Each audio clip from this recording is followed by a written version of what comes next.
बिस्मिल्लाहिर्रहमानिर्रहीम। अस्सलाम वालेकुम स्टूडेंट्स।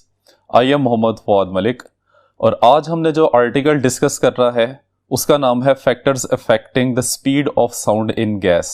तो आइए इसको डिस्कस करते हैं। जी स्टूडेंट्स, आज के इस आर्टिकल में हमने वो पैरामीटर स्टडी करने हैं जो कि साउंड की स्पीड को गैस मीडियम में इफेक्ट करते हैं। तो उसमें सबसे पहले है effect of pressure.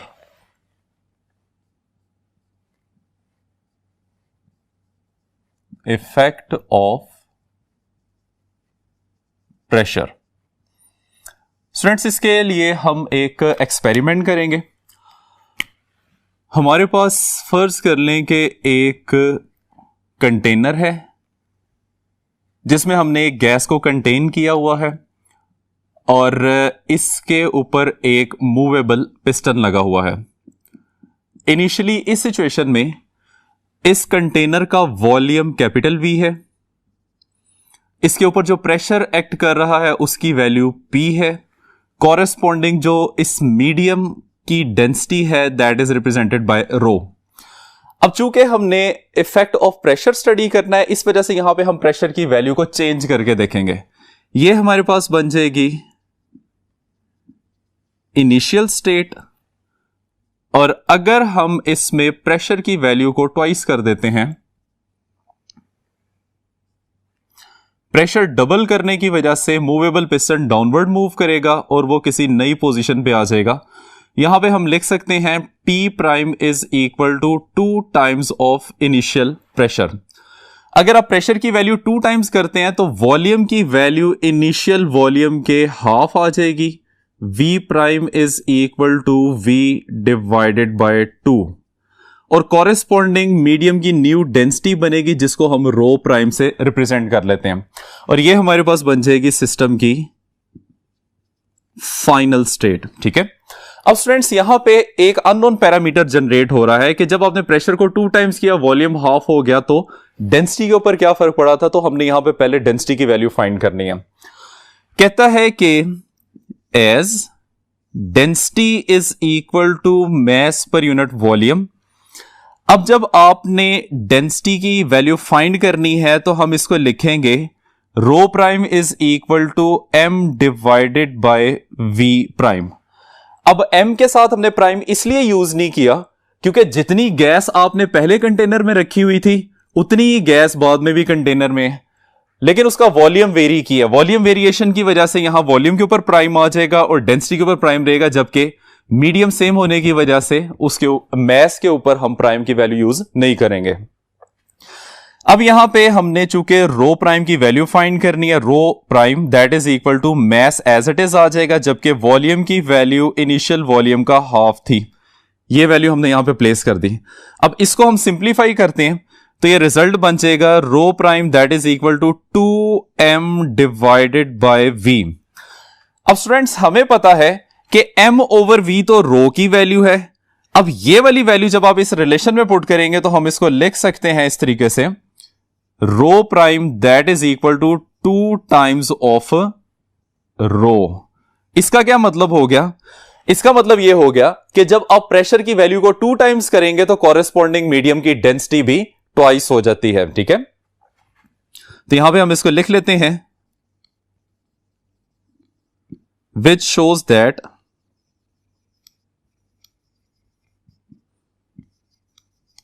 When pressure is made twice, density is also twice. ठीक है। अब ये वाली बात हमने जो है वो स्टडी करनी है स्पीड ऑफ साउंड के लिए।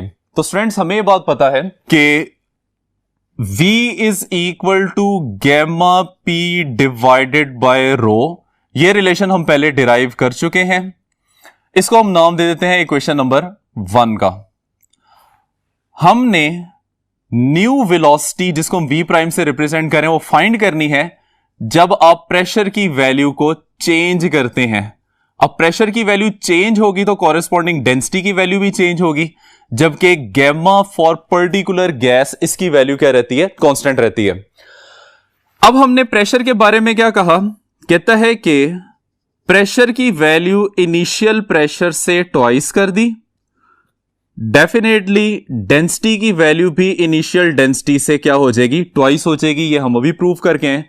ये दोनों वैल्यूज इस रिलेशन में पुट करें तो V प्राइम की वैल्यू आ जाएगी gamma into 2p divided by 2 times of rho and square root as it is आ जाएगा। अब ये 2:2 वैल्यू से कैंसिल हो जाएगा और रिजल्टिंग वैल्यू हमारे पास बन जाएगी gamma p divided by rho under root. और स्टूडेंट्स हमें यह बात पता है कि this is the value of initial velocity, so हम लिख सकते हैं v prime is equal to v। मतलब यह हो गया which means that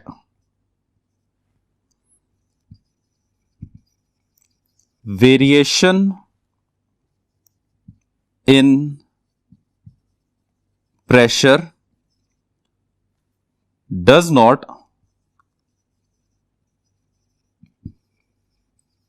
affect speed of sound, या हम लिख सकते हैं कि V is directly proportional to pressure power 0। ठीक है, या सिंपली हम ये कह सकते हैं कि वेलोसिटी जो है वो प्रेशर के ऊपर डिपेंड नहीं करती और speed of sound is independent of variation in pressure. ठीक है, तो स्टूडेंट्स ये है हमारे पास फर्स्ट पोर्शन। अब हम इसमें सेकंड पोर्शन को डिस्क्राइब करेंगे which is the effect of density. आइए देखते हैं।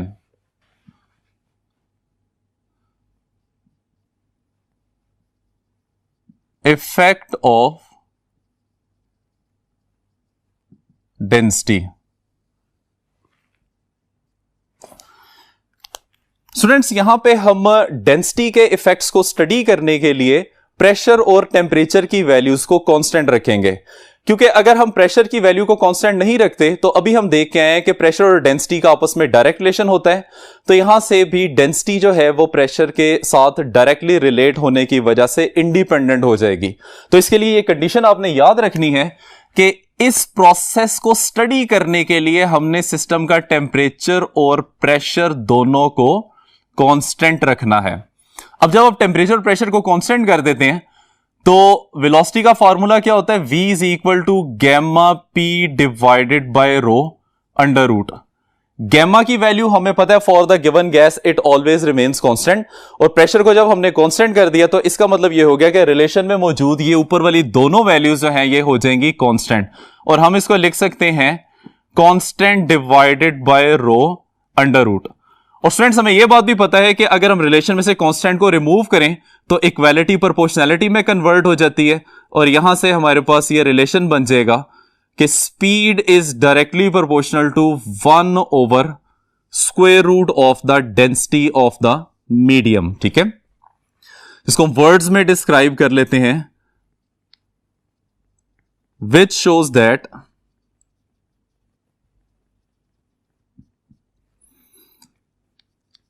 speed of sound is inversely proportional to the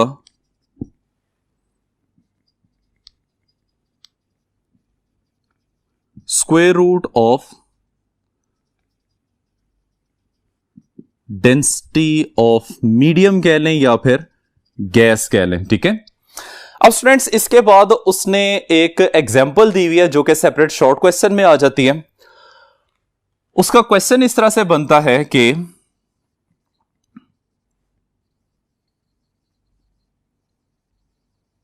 show that speed of sound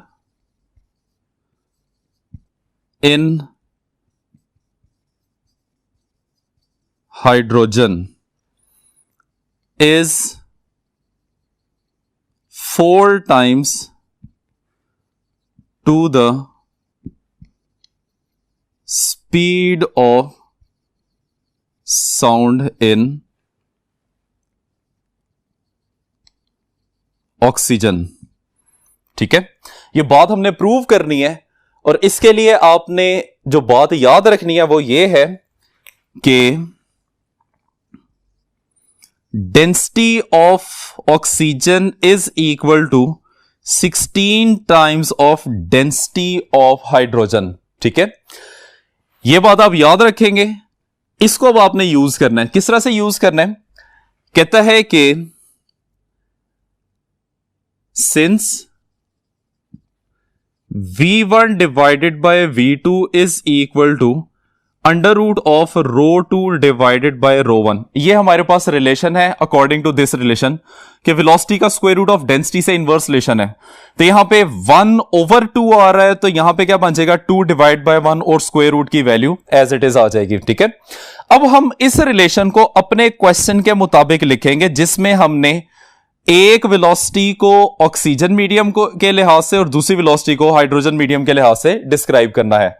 तो देखिए स्टूडेंट्स, ये इस तरह से बन जाएगा कि speed of sound in the hydrogen medium divided by speed of sound in the oxygen medium is equal to square root of, इसकी इनवर्स प्रोपोर्शनैलिटी की वजह से हाइड्रोजन ऊपर आ रहा था तो यहां पे डेंसिटी ऑफ हाइड्रोजन नीचे आ जाएगी और यहां ऑक्सीजन नीचे आ रहा था तो डेंसिटी ऑफ ऑक्सीजन ऊपर आ जाएगी। ठीक है, अब हमें यह बात पता है कि density of oxygen 16 times greater होती है, तो वो रिलेशन यहां पे पुट कर देते हैं VH2 divided by VO2 that is equal to 16 times of density of hydrogen divided by density of hydrogen और साथ square root as it is आ जाएगा। ठीक है, अब यहां पे ये दोनों वैल्यूज एक दूसरे से कैंसिल हो जाएंगी और कैंसिलेशन के बाद ये बच जाएगा VH2 divided by VO2 which is equal to 16 divided by 1 under root, और इसका हम स्क्वायर रूट ले लेते हैं तो ये वैल्यू किसके इक्वल आ जाएगी 4 डिवाइडेड बाय 1 के। ठीक है, तो हम इसको लिख सकते हैं VH2 is equal to VO2 को आप मल्टीप्लाई कर दें 4 के साथ तो ये बन जाएगा 4 times of VO2।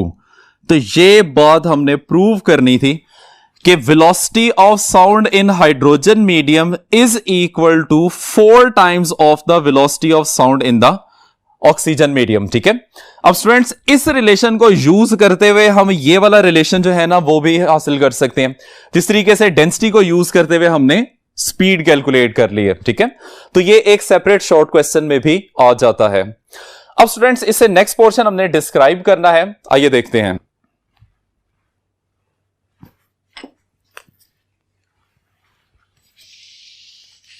Ji students, अब हम इसका नेक्स्ट पोर्शन करते हैं जिसमें हम डिस्क्राइब करेंगे कि ह्यूमिडिटी का स्पीड ऑफ साउंड के ऊपर क्या इफेक्ट आता है। तो आइए देखते हैं। Effect of humidity. स्टूडेंट्स, आप लोगों ने देखा होगा कि बारिश के बाद जो है वो मौसम काफी खुशगवार लगता है। वो किस वजह से होता है कि एटमॉस्फेयर के अंदर वाटर के मॉलिक्यूल्स की कंसंट्रेशन बढ़ जाती है, और जब किसी मीडियम के अंदर वाटर कंटेंट इंक्रीज कर जाता है वेपर्स की फॉर्म में, तो उसको हम क्या नाम देते हैं कि वहां पे ह्यूमिडिटी बढ़ गई है या फिर वो एयर ह्यूमिड हो गई है। ठीक है, इसके लिए आप लोगों ने याद रखना है कि density of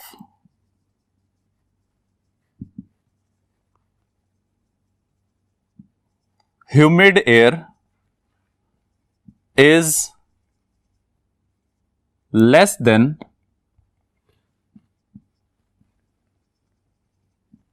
density of dry air. यानी कि हम लिख सकते हैं rho for humid air is less than rho for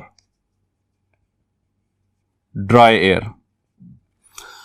अब स्टूडेंट्स यहां पे जरा ये बात अजीब लगती है कि जब एटमॉस्फेयर में आप वाटर कंटेंट इंक्रीज करते हैं तो डेंसिटी कम क्यों हो जाती है। तो उसके लिए याद रखें कि हमारी जो एटमॉस्फेयर है इसमें मेजर गैसेस कौन कौन सी हैं। एक है नाइट्रोजन और दूसरी है ऑक्सीजन। अब जब आपने वाटर के मॉलिक्यूल्स इसमें ऐड करने हैं तो आपने गिवन रीजन के अंदर नंबर ऑफ मॉलिक्यूल्स को कांस्टेंट रखना है। मतलब क्या हो गया कि जब आपने एक वाटर का मॉलिक्यूल ऐड करना है तो एटमॉस्फेयर में से आपको एक नाइट्रोजन या एक ऑक्सीजन का मॉलिक्यूल रिमूव करना पड़ेगा। अब अगर हम मॉलिक्यूलर वेट के लिहाज से कंपैरिजन करते हैं वाटर के मॉलिक्यूल का आइदर विद नाइट्रोजन और ऑक्सीजन, तो हमें यह बात पता चलती है कि वाटर के मॉलिक्यूल का वेट 18 ग्राम्स है, जबकि यही बात अगर हम नाइट्रोजन के लिए करते हैं तो उसके लिए वैल्यू 28 आ जाती है और ऑक्सीजन के लिए अगर करते हैं तो ये वैल्यू 32 आ जाती है। इन शॉर्ट हम ये कह सकते हैं कि जब भी हम ह्यूमिडिटी की बात करते हैं तो उसमें हम हैवी मॉलिक्यूल्स को रिप्लेस कर रहे होते हैं लाइटर मॉलिक्यूल से। और according to the formula of the density, rho is equal to mass divided by volume. Reason same होने की वजह से V की वैल्यू रहेगी कांस्टेंट, और जब आप लाइटर मॉलिक्यूल को ऐड कर रहे हैं और हैवी मॉलिक्यूल को रिमूव कर रहे हैं तो मैस की वैल्यू हो जाती है डिक्रीज। इसका मतलब यह बन गया कि अगर हम इसको लिखें कि density is directly proportional to mass, तो चूंकि मैस की वैल्यू कम हो रही है तो corresponding density of the medium की वैल्यू भी कम हो रही है, और यहां से हमारे पास इस रिलेशन की वेरिफिकेशन आ जाती है।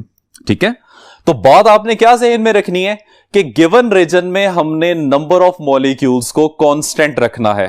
तो जितने हम वाटर के मॉलिक्यूल्स ऐड करेंगे उतने ही हमें नाइट्रोजन या ऑक्सीजन के मॉलिक्यूल्स को सिस्टम में से बाहर निकालना पड़ेगा। अब इस लिहाज से अगर हम देखें तो हमें यह बात पता है कि डेंसिटी का वेलोसिटी के साथ इनवर्स रिलेशन होता है। तो हम यहां से लिख सकते हैं कि hence velocity of sound in humid air is greater than velocity of sound in dry air. ठीक है स्टूडेंट्स, तो यहां तक है हमारा आज का लेक्चर। उम्मीद करते हैं कि आपको लेक्चर समझ आ गया होगा। इजाजत चाहते हैं, अल्लाह हाफिज।